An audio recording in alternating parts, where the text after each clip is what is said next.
Chers frères et sœurs, paix et bien dans le nom de notre Seigneur Jésus-Christ et surtout très bonne fête de Jésus-Christ, roi de l'univers. Une seule chose je nous propose aujourd'hui pour notre méditation, fête du Christ roi de l'univers comme le critère d'élection d'un président de la République et de la nomination d'un responsable. Dans la première lecture du livre de Daniel, le prophète voit dans une vision de la nuit un fils d'homme. Je voyais venir avec le nuée du ciel comme un fils d'homme. Il parvient jusqu'au veillard et on le fit avancer devant lui, nous dit le prophète Daniel. Dans ces fragments, le prophète nous révèle deux grandes vérités. D'un côté, le fils d'homme et de l'autre côté, le veillard. Le fils d'homme est un langage apocalyptique. Saint Jean l'emploie dans l'Apocalypse et Jésus lui-même se l'attribue aussi. Qu'est-ce qu'il y a à dire fils d'homme? Il désigne un membre de la race humaine autrement appelé fils d'Adam. Il faut entendre par là précarité de l'homme, sa fragilité, sa petitesse devant Dieu. Par cette vision, le prophète annonce la venue du Fils de Dieu qui vient épouser la précarité, la fragilité et la petitesse de l'homme. Il annonce déjà la divinité de Dieu qui vient se faire solidaire de l'humanité de l'homme. Il s'agit déjà de la double nature de Jésus, pleinement homme et pleinement Dieu. Par ailleurs, le prophète nous dit qu'il est parvenu jusqu'au veillard. Le veillard dans le langage apocalyptique désigne la classe sacerdotale. Le fils d'homme qui parvient jusqu'au veillard et qu'on fait avancer devant lui, il faut entendre par là le caractère sacrificiel du fils de l'homme. Le prophète voit déjà en celui qui vient épouser la précarité, la faiblesse et la fragilité de l'homme, l'agneau du sacrifice pour le salut du genre humain. C'est pourquoi il ajoute, il lui fit donner domination, gloire et royauté, tous les peuples, toutes les nations et toutes les langues le serviront. Par cette affirmation, le prophète nous révèle deux sens de notre salut. Le premier par le fait que Dieu viendra se faire solidaire de notre fragilité, de notre faiblesse et de notre précarité. Le deuxième parce qu'il sera livré comme un agneau en victime sans tache. C'est en raison de cela qu'il régnera sur tous les peuples, toutes les langues et toutes les nations, car il est membre de toutes les langues, de toutes les nations et de tous les peuples, et il les sauvera tous d'une façon particulière. Si sa domination sera éternelle, c'est parce qu'il sera la référence du genre humain et le salut, l'unique salut du genre humain. C'est pourquoi dans l'évangile, Jésus s'attribue cette prophétie devant Pilate. Ma royauté ne vient pas de ce monde. Si ma royauté venait de ce monde, j'aurais des gardes qui se seraient battus pour que je ne sois pas livré aux Juifs. Non, ma royauté ne vient pas de ce monde. L'accusation à laquelle Jésus répond ici est celle d'être accusé par le Juif comme celui qui veut chasser César pour prendre la place du roi et régner sur les Juifs. Ses frères juifs l'ont toujours vu comme un roi terrestre et surtout ont toujours voulu faire de lui un roi, mais Jésus a toujours refusé. C'est pourquoi il s'explique, il n'est pas roi à la manière des rois de la terre. Il reconnaît qu'il est roi d'un royaume qui est sur la terre, mais qui ne ressemble pas aux autres. Dans son royaume, seuls ceux qui sont amis de la vérité sont membres. Je suis venu dans le monde pour ceci, rendre témoignage à la vérité. Tout homme qui appartient à la vérité entend ma voix. Mes chers frères et sœurs, en affirmant que son royaume est celui de la vérité, Jésus nous révèle une vérité fondamentale qu'il faut toujours prendre le temps d'y revenir là-dessus. Quelle est cette vérité? Cette vérité, elle est la suivante. On ne devient pas responsable, président de la République, parce qu'on est populaire ou qu'on a la majorité, ou encore parce qu'on a fait ses preuves ou qu'on a de l'expérience. On ne devient pas responsable, président de la République, parce qu'on est populaire ou qu'on a la majorité, ou encore parce qu'on a fait ses preuves ou qu'on a de l'expérience. Non, c'est un mensonge du monde. Dire que j'ai été élu parce que j'ai eu la majorité au suffrage universel, ou j'ai été nommé ministre, roi ou directeur parce que j'ai fait mes preuves ou que j'ai de l'expérience, Jésus nous révèle aujourd'hui que c'est un mensonge de grande envergure. Du coup, il nous dévoile le vrai sens de cette fête du Christ roi de l'univers, car en acceptant qu'il est roi, il nous donne le critère de nomination d'un ministre, d'un roi ou d'un directeur, il nous donne aussi le critère d'élection d'un président de la République. Oui, longtemps, on nous a fait croire que pour être élu président de la République, il faut être populaire ou avoir la majorité élective.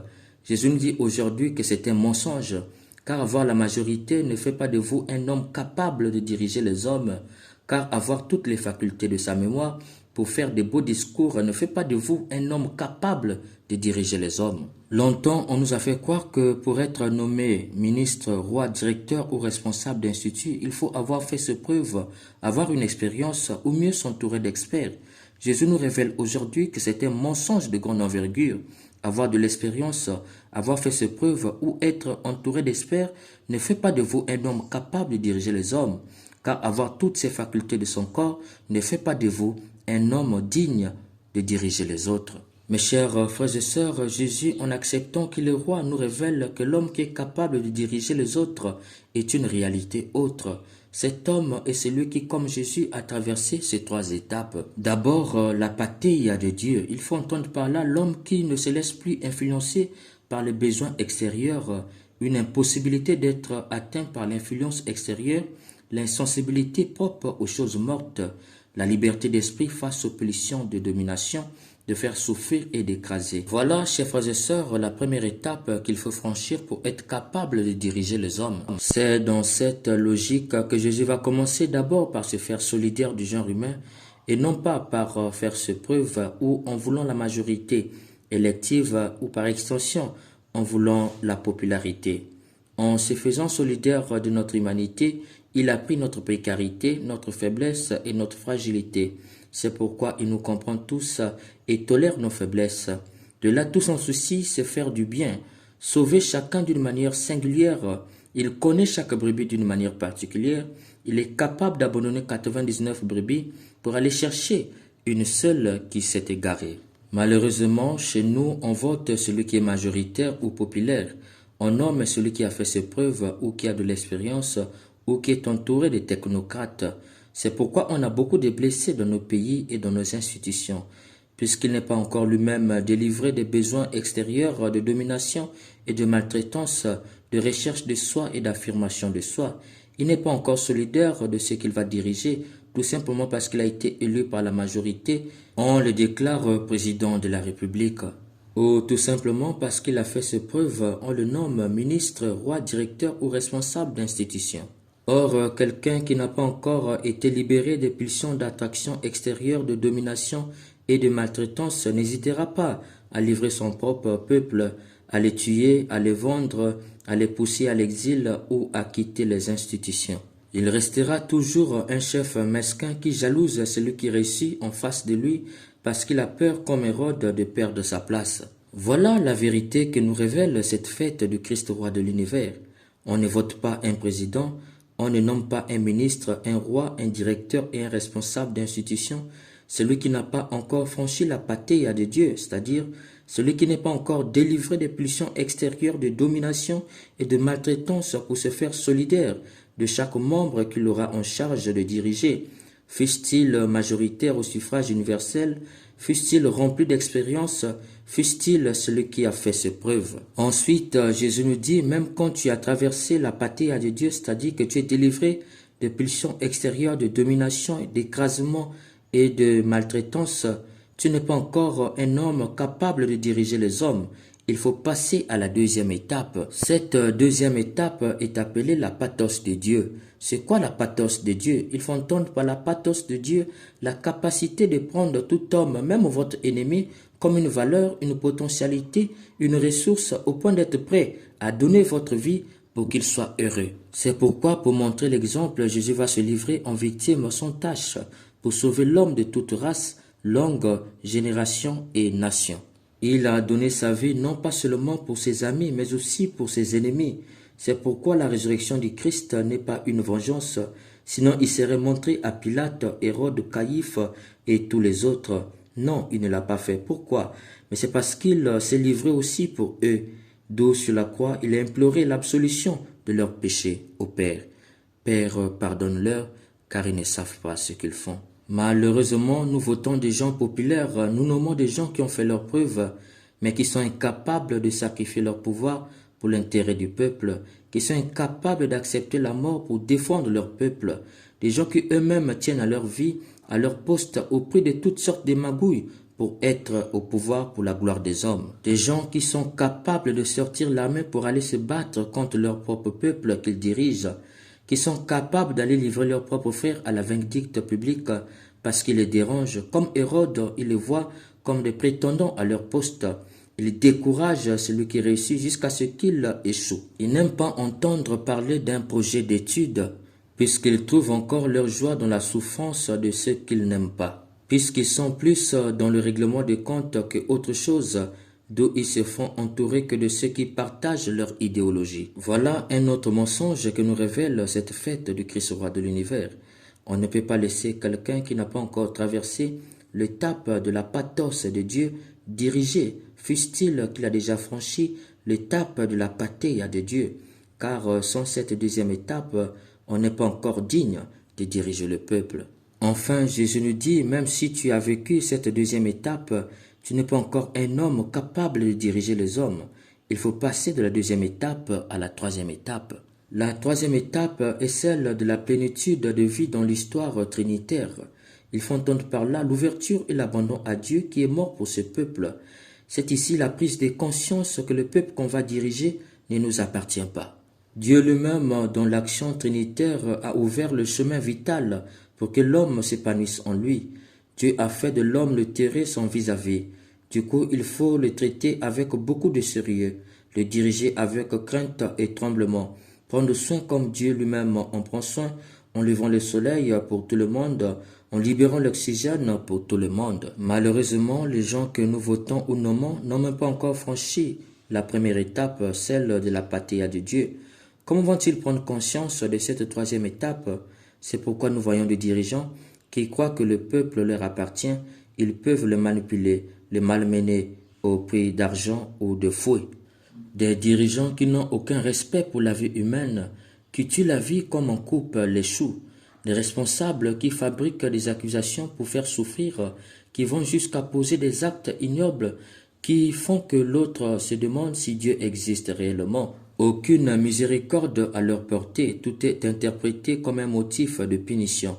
Des responsables soupçonnés qui ne cherchent que le mal là où tout le monde voit un grand bien. Des gens qui pensent qu'après eux, rien ne peut plus marcher. C'est pourquoi dans la deuxième lecture extraite du livre de l'Apocalypse, Saint Jean nous avertit. Voici qu'il vient avec le niais, tout l'œil le verra, ils le verront ceux qui l'ont transpercé. Ils font entendre par là le jugement dernier. Le Christ viendra demander les comptes. Comment as-tu géré mon peuple? Et au peuple, comment as-tu été capable de voter quelqu'un qui n'a pas encore franchi les 3 étapes pour diriger un peuple? Et au peuple, comment avez-vous accepté qu'on vous nomme quelqu'un qui n'a pas encore franchi les 3 étapes pour être capable de diriger un peuple? Mes chers frères et sœurs, cette fête n'est pas un amusement ou une formalité, c'est du sérieux. Soit on accepte le critère que Jésus nous livre ici, puis en fait, Christ roi de l'univers, soit on refuse son critère et on se tait, car il a dit, c'est ceux qui sont amis de la vérité qui feront partie de son royaume. Il faut entendre par là ceux qui refusent de voter des gens qui, tout simplement parce qu'ils sont majoritaires, se croient être capables de diriger le peuple. Il faut entendre aussi par là un peuple qui refuse qu'on leur nomme des gens qui se croient tout simplement capables de diriger le peuple parce qu'ils ont de l'expérience ou parce qu'ils sont entourés des experts. Car avoir la majorité au suffrage universel ou avoir beaucoup d'expérience ou même se faire entourer des experts ne fait pas de vous un homme capable de diriger le peuple. Mes chers frères et sœurs, si nous sommes incapables de dénoncer les faux sur le mode électif et de nomination, nous allons en rendre compte de toutes les victimes que ces gens feront tout au long de leur mandat. Pire étant ennemis de la vérité, nous serons bannis du royaume de la vérité. Si nous sommes incapables de donner nos vies comme l'ont fait Nelson Mandela, Thomas Sankara, Emery Patrice Lumumba, Rosa Parks, Jean-Paul II et Émile Biaïnda, pour que ceux qui viendront après soient libres, nous serons exclus du royaume de liberté. Cette fête nous interpelle tous à tous les niveaux, peuple chrétien, prêtres et évêques. On ne peut pas concevoir que même les évêques tiennent encore à leur vie, incapables de parler devant le roi pour dire la vérité. Les prêtres de la paix qui ne disent que ce que les dirigeants indignes veulent entendre. Un peuple chrétien qui se cache dans la prière et la louange, incapable d'être prophétique. Nous allons en rendre compte de toutes les souffrances que les gens indignes au pouvoir, nommés et votés par nous, à la tête de nos pays et de nos institutions, font subir aux innocents. Car nous avions refusé les critères d'élection et de nomination que Jésus nous a donnés par cette fête du Christ roi de l'univers pour épouser les critères du monde que ces gens indignes nous imposent avec leur politique élective et de nomination. Chers bien-aimés, on ne devient pas responsable président de la République parce qu'on est populaire ou majoritaire ou encore parce qu'on a fait ses preuves ou qu'on a de l'expérience. Cependant, on peut diriger le peuple lorsqu'on a traversé ces 3 étapes, la pathia de Dieu à la pathos de Dieu, de la pathos de Dieu à la plénitude de vie dans l'histoire trinitaire. Si Jésus était le seul à traverser ces 3 étapes, nous pouvons dire qu'il était l'homme Dieu. Mais nous n'avons pas d'excuses puisqu'il y a Nelson Mandela, Thomas Sankara, Emery Patrice Lumumba, Rosa Parks, Jean-Paul II et Émile Biaïnda qui ont fait cela. Ils ont aussi traversé ces 3 étapes. Ils n'ont pas fait de magie. Ils ont été des hommes avec grand H et non des hommes avec petit h. C'est pourquoi certains, sans être des chrétiens, sont pris pour des modèles de génération en génération. Puisse l'Esprit Saint nous accompagne pour que l'année prochaine, nous soyons capables de célébrer dignement cette fête, car tout porte à croire jusque-là que nous avons fêté notre propre contradiction.